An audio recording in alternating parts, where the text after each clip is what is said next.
Good afternoon BA second year economics students. हम लोग प्रकृतिवादी पढ़ रहे थे और प्रकृतिवादियों के मुख्य आर्थिक सिद्धांत हम कर रहे हैं। और प्रकृतिवादियों के विभिन्न लेखकों द्वारा ये जो प्रकृतिवाद के मूल सिद्धांत हैं वो नॉर्मली मैं 1 2 3 करके आपको एक एक करके इन सिद्धांतों का बताती हूँ। नंबर 1 है प्राकृतिक विधान का सिद्धांत। यह प्रकृतिवाद का आधारभूत सिद्धांत था और ड्यूपॉन द नेमर्स जो थे उनने कहा था कि प्रकृतिवाद प्राकृतिक विधान का विज्ञान है। प्रकृतिवादियों ने प्राकृतिक व्यवस्था को मानव कल्याण के लिए ईश्वर द्वारा स्थापित एक आदर्श व्यवस्था के रूप में परिभाषित किया था। यह व्यवस्था सार्वभौमिक एवं अपरिवर्तनीय है। यह मनुष्य द्वारा निर्मित सकारात्मक व्यवस्था से भिन्न है। प्रकृतिवादी विचारकों का मानना था कि समाज प्रकृति के नियमों द्वारा नियंत्रित होता है, वह आदर्श समाज है, और जो समाज सरकार द्वारा निर्मित सकारात्मक नियमों द्वारा शासित होता है वह अपूर्ण समाज है। ये बात मैं आपको पहले समझा चुकी थी। अब इसके बाद में है क्वेने ने जो कहा था वह यह कहा था कि प्राकृतिक अधिकार तभी उत्पन्न होते हैं जब न्याय और श्रम प्रतिष्ठित होते हैं।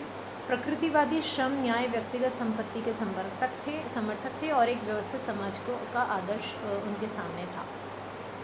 तो प्रकृतिवादी प्राकृतिक विधान को दैवी आदेश मानते थे और ड्यूपॉन ने लिखा भी है कि प्राकृतिक विधान केवल वह भौतिक विज्ञान है जो स्वयं भगवान ने इस विश्व को प्रदान किया है।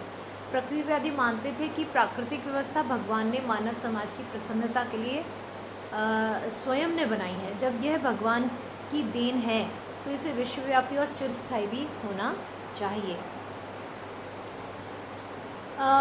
क्वेने का जो कहना था इसमें उन्होंने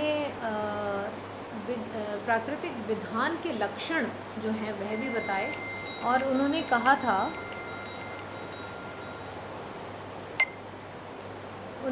था कि यह मनुष्य द्वारा निर्मित न होकर भगवान ने स्वयं इसे समाज के लिए बनाया है। यह विधान शाश्वत एवं सार्वभौमिक हैं और सार्वभौमिक का मतलब समझते होंगे कि ये विधान सब जगह एक तरीके से चलते हैं। यह भगवान की आज्ञा है, अतः इसे बदला या समाप्त नहीं किया जा सकता। मनुष्य को इसे भगवान की आज्ञा मानकर मानना ही चाहिए। इस विधान का ज्ञान मनुष्य को अपने आंतरिक निरीक्षण से मिलता है और इसका कोई प्रमाण नहीं दिया जा सकता। और 5वां था कि यह विधान मनुष्य एवं समाज को आनंद की ओर ले जाता है। तो ये जो 5 इनके प्राकृतिक विधान के लक्षण बताए हैं ये बहुत इम्पॉर्टेंट हैं। ये कई बार 2 नंबर या 4 नंबर या ऐसे पूछे जा सकते हैं, इवन टिप्पणी भी पूछी जा सकती है। तो आप लोग इन 5 लक्षणों को अच्छी तरह से याद कर लीजिएगा।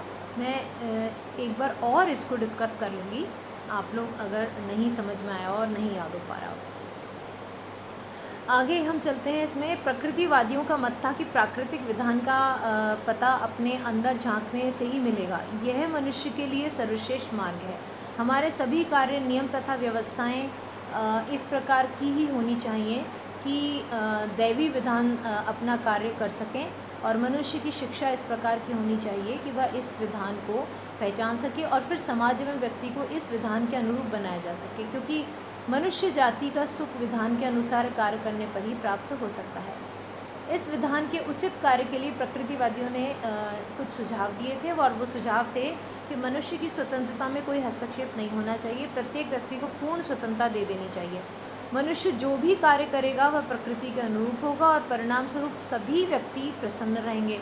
सही मत आगे चलकर अब यही मत को वो बिल्कुल ऐसे मानते थे कि बिल्कुल सही है, और यही मत आगे चलकर मुक्त अर्थव्यवस्था का आधार बन गया। और क्वेने ने लिखा है कि प्रत्येक व्यक्ति को यह स्वतंत्रता होनी चाहिए कि कम से कम व्यय करके व्यक्ति अधिक से अधिक आनंद प्राप्त कर सके। दूसरा, शिक्षा प्रणाली ऐसी होनी चाहिए कि सभी व्यक्ति प्राकृतिक विधान से परिचित हो सकें। फिर तीसरा है व्यक्तिगत संपत्ति का सिद्धांत प्राकृतिक विधान में सहायक है। और चौथा, एक राज्य में सामाजिक एवं राजनीतिक नियम कम से कम हो, जो भी नियम हो वे प्राकृतिक विधान के पालन में सहायक होने चाहिए।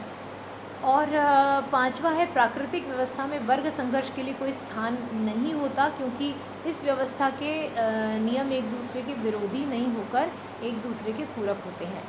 और छठा है शासन शक्तिशाली हो परंतु वह लोगों के कार्य में हस्तक्षेप नहीं करे जो प्राकृतिक विधान के अनुसार नहीं चले, उन्हें दंड द्वारा ठीक किया जाए। और समाज में शांति व्यवस्था रहनी चाहिए, अशांति होने पर प्राकृतिक विधान समाप्त हो जाता है। फिर उन्होंने सुझाव जो दिए थे प्रकृतिवादियों ने, वो ये कहा था कि ये कहा जा सकता है कि प्रकृतिवादियों का विधान दर्शन पर आधारित था।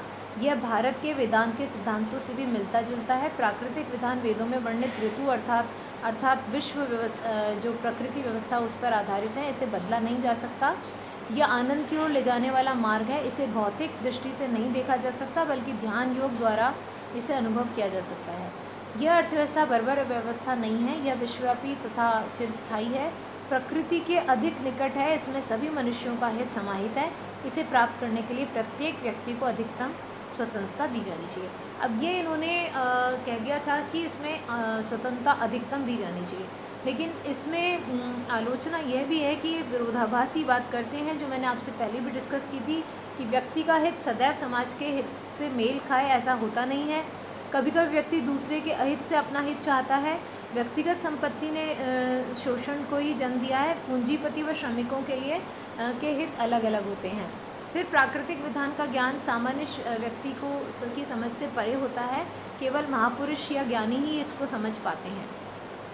तीसरा, इस विधान का कोई वैज्ञानिक प्रमाण नहीं है। अर्थशास्त्र एवं भौतिक विज्ञान ठोस प्रमाण लेकर ही चलते हैं। ये वैसे विषय हैं जिनमें ठोस प्रमाण होना चाहिए, जबकि प्राकृतिक विधान का कोई ठोस आधार ही नहीं होता। प्रसिद्ध दार्शनिक कांट ने लिखा है कि ईश्वर का कोई प्रमाण नहीं हो सकता। यद्यपि वे ईश्वर के अस्तित्व में क्वांट भी विश्वास रखते थे, लेकिन ये कहते थे कि इसका कोई प्रमाण नहीं हो सकता। तो यह कहना कि प्रत्येक व्यक्ति हमेशा ही अपने देश के हित को समझता है, तो ये भी गलत है।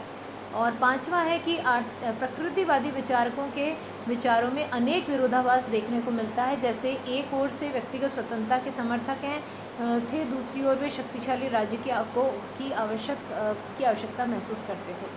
और छठा है, प्रकृतिवादी लेखक प्राकृतिक व्यवस्था के विचार को स्पष्ट नहीं कर पाए हैं। और ये आलोचनाओं के बाद भी लेकिन फिर भी मानना पड़ता है कि प्रकृतिवादी जो हैं उन्होंने कुछ बहुत ही महत्वपूर्ण कार्य किए। जैसे प्रकृतिवादियों ने आर्थिक स्वतंत्रता का महत्वपूर्ण विचार दिया था। दूसरा, उन्होंने व्यक्तिगत संपत्ति एवं पूंजी के महत्व को भी बताया है।